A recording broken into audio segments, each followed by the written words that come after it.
and welcome to this presentation. My name is Corey Hunter, and this presentation will be on conducting a chi-square test of independence.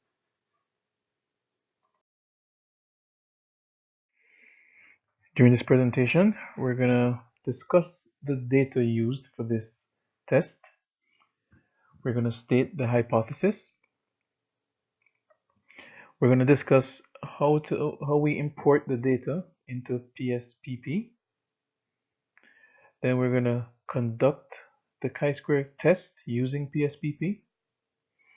Then we're going to review the output from PSPP and then present our findings. Once we've done that, we'll just go over the important takeaways and then we open up for questions. Previous presentation, this is the same data set we used in our previous video, and this data was generated from a survey, and we had identified 10 variables that we are interested to see the relationships between. Used in this data set were income, debt, savings, stocks, wallet, referring to the amount of cash an individual may carry, num cars, the number of car payments, num credit cards, number of credit cards maintained, num defaults, referring to the defaults, the number of defaults one may incur, and lick comfort.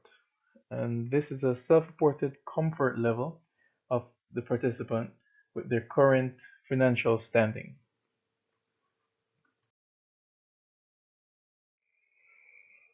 So in order to set the data up for analysis, we identified the variables that we're interested to find the relationships between. So in this case, we're going to be doing 3 tests. We're gonna find the relationship between, in the first example, number of cars, number of car payments, and number of defaults.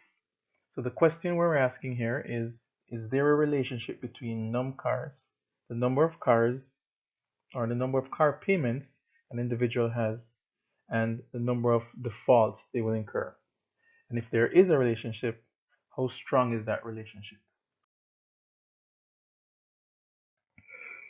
Now, once we have our mind set around how we're going to be analyzing this data, we need to now state the hypothesis. So the format we'll use, which is the APA format for presenting this statistical data, we start with the hypothesis test, where in this case we're gonna state the first categorical variable, and then we state the second variable. In this case, it's num cars and num defaults. The null hypothesis here, it states there is no relationship between num cars, let's say, and the number of defaults. And the alternate hypothesis, there is a relationship between these two variables. And as usual, we reject the null when the p-value is less than alpha, where alpha is 0.05. But very important, for the chi-square test, we also have a post hoc rule, which states if we reject the null, then we must follow up with the Cramer's V test. So in this example, we stated the variables, we stated the null hypothesis, we state the alternate hypothesis, we have a rejection rule, and our post hoc rule.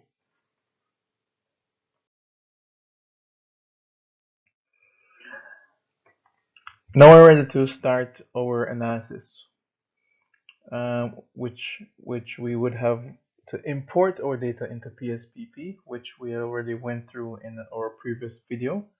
And once you do get your data in PSPP, this is what it looks like. Now, to conduct the chi-square test using PSPP, We're going to choose Analyze, Descriptive Statistics, and Crosstabs. It's important to note that in PSPP, you won't find a test named chi-square test. It's referred to here as crosstabs. Once you select crosstabs, then the window pops up asking you to identify which variable you want in the rows and which variable you want in the columns. In this case, we're going with number of cars in the rows and num defaults in the column.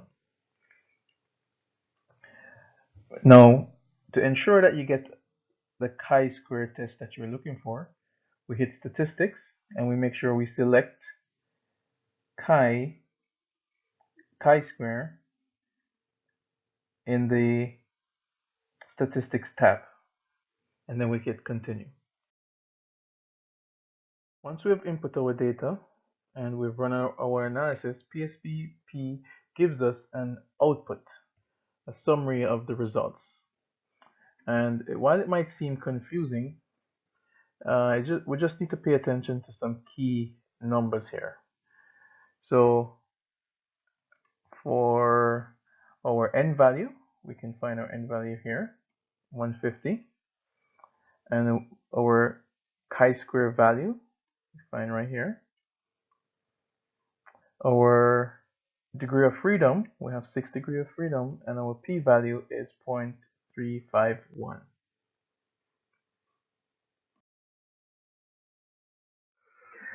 Now that we have all that we need, we can present our data using the APA format.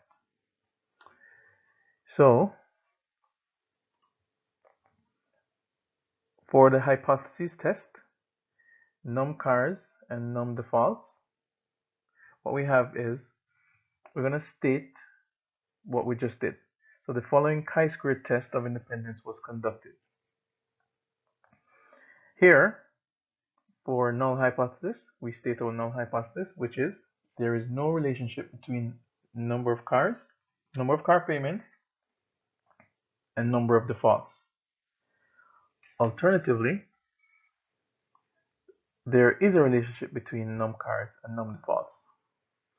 The chi-square statistic and its p-value were calculated using PSPP, assuming alpha equals 0.05. No relationship emerged, and here we present the data. So p-value here was definitely greater than alpha, 0.05. So we fail to reject the null hypothesis.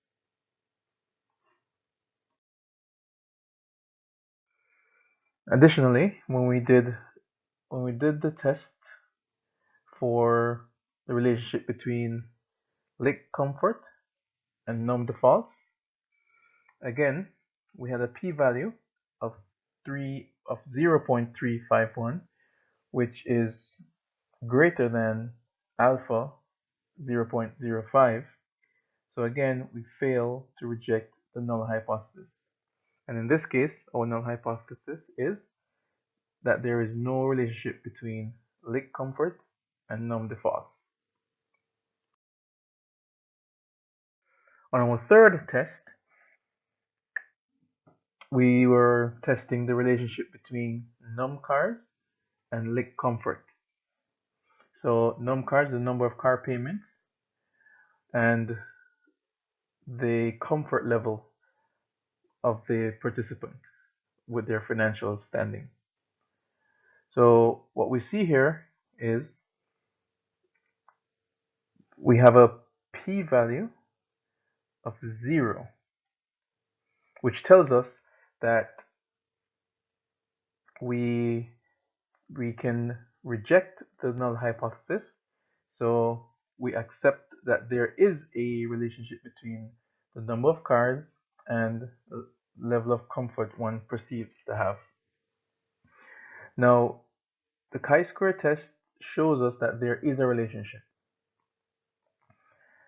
Now we need to follow up with Kramer's V to make sure and that will tell us how strong that relationship is.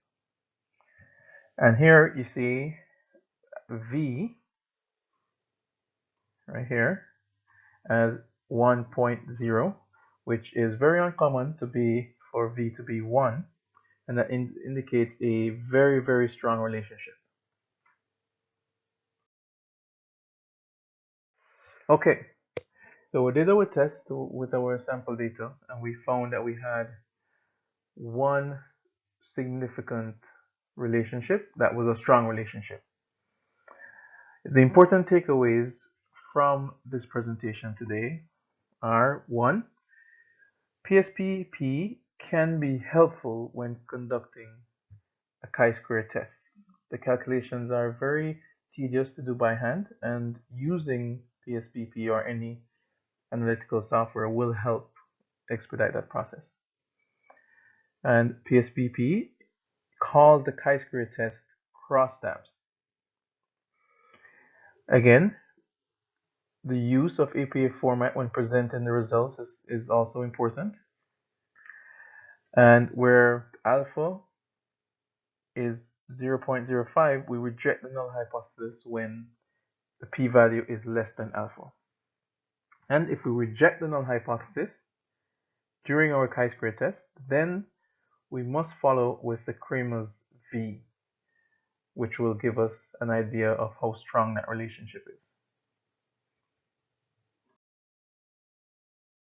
Well, that's the end of this presentation. Thank you for watching. If you have any questions or comments, please leave them below. Thanks.